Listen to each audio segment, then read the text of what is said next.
अफगानिस्तान ने एक बार फिर पाकिस्तान को बड़ा झटका देते हुए भारत के साथ अपने आर्थिक रिश्तों को और मजबूत करने की दिशा में बड़ा कदम उठाया है। दोनों देशों के बीच हेल्थ केयर सेक्टर को लेकर एक अहम समझौता हुआ है। इसके तहत भारत और अफगानिस्तान की प्रमुख दवा कंपनियों ने 100 मिलियन अमेरिकी डॉलर के बड़े समझौता ज्ञापन MOU पर हस्ताक्षर किए हैं। ये डील ऐसे समय में हुई है जब कुछ दिन पहले ही तालिबान सरकार के उद्योग और वाणिज्य मंत्री अलहाज नूरुद्दीन अजीजी भारत की हाई प्रोफाइल यात्रा पर आए थे और भारत अफगानिस्तान के व्यापारिक सहयोग को बढ़ाने की बात खुलकर कही थी। ये MOU दुबई में अफगानिस्तान के वाणिज्य दूतावास में साइन किया गया, जिसमें अफगानिस्तान की Raufi international group of companies और भारत की जानी मानी pharma company Zydus life sciences शामिल हैं।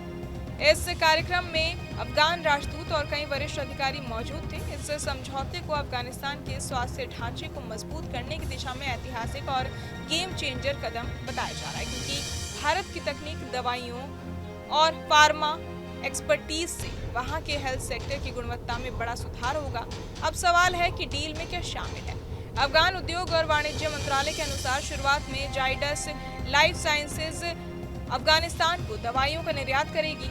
इसके बाद कंपनी धीरे धीरे अपना प्रतिनिधि कार्यालय अफगानिस्तान में शिफ्ट करेगी और अगले चरण में स्थानीय स्तर पर दवाओं का उत्पादन शुरू करेगी। ये कदम अफगानिस्तान के लिए इसलिए अहम है क्योंकि अब देश को पूरी तरह आयातित दवाओं पर निर्भर नहीं रहना पड़ेगा और गुणवत्तापूर्ण दवाइयां घरेलू स्तर पर बनेंगी। मंत्रालय का यह भी कहना है कि फार्मास्यूटिकल मैन्युफैक्चरिंग के लिए तकनीकी डेटा और जरूरी जानकारी का ट्रांसफर भी शुरू कर दिया गया है, जिससे आने वाले समय में स्थानीय उद्योग और भी मजबूत होगा। अफगान वाणिज्य दूतावास ने इस समझौते को एक परिवर्तनकारी कदम बताया है, जो न सिर्फ वहां की हेल्थ सुविधाओं को बेहतर करेगा बल्कि देश को घटिया और महंगी आयातित दवाओं पर निर्भरता से भी बचाएगा। अफगान कारोबारी समुदाय ने भी इस बड़ी डील का खुलकर स्वागत किया है और इसे भविष्य की रणनीतिक साझेदारियों के लिए एक मॉडल बताया है। इस समझौते की टाइमिंग बेहद दिलचस्प है। तालिबान सरकार ने हाल ही में पाकिस्तान के साथ दवा व्यापार पर सख्त कार्रवाई करते हुए आदेश दिया था कि अफगान कंपनियां 3 महीनों के भीतर पाकिस्तानी सप्लायर्स से संबंध खत्म कर दें। लंबे समय से पाकिस्तान अफगानिस्तान के लिए प्रमुख ट्रांजिट और व्यापार मार्ग रहा है, लेकिन अब तालिबान धीरे धीरे उससे दूरी बना रहा है।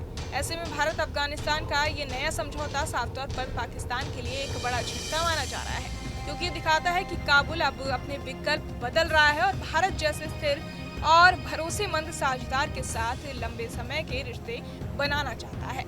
अपनी भारत यात्रा के दौरान मंत्री नूरुद्दीन अजीजी ने भारत और अफगानिस्तान के बीच व्यापार और निवेश बढ़ाने की वकालत की थी। उन्होंने ये भी कहा था कि अफगानिस्तान भारत की कंपनियों और वहां काम करने वाले भारतीयों को पूरा सुरक्षा आश्वासन देता है। उनके इन बयानों के बाद ये 100 मिलियन डॉलर का समझौता भारत अफगान रिश्तों के नए अध्याय की शुरुआत के रूप में देखा जा रहा है। तो ये डील केवल दवाइयों या हेल्थ सेक्टर तक सीमित नहीं है, ये अफगानिस्तान के रणनीतिक और आर्थिक भविष्य की दिशा में एक अहम संकेत है। दिखाता है कि तालिबान सरकार पाकिस्तान पर निर्भरता कम कर रही है और भारत के साथ मजबूत, स्थायी और व्यापक भागीदारी की ओर बढ़ रही है।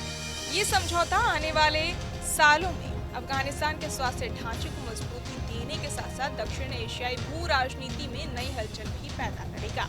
बहरहाल इस पूरी खबर को सुनकर आप क्या कुछ सोचते हैं, हमें कमेंट बॉक्स में जरूर बताएं और बाकी तमाम खबरों के लिए सब्सक्राइब करें न्यूज़ नेशन।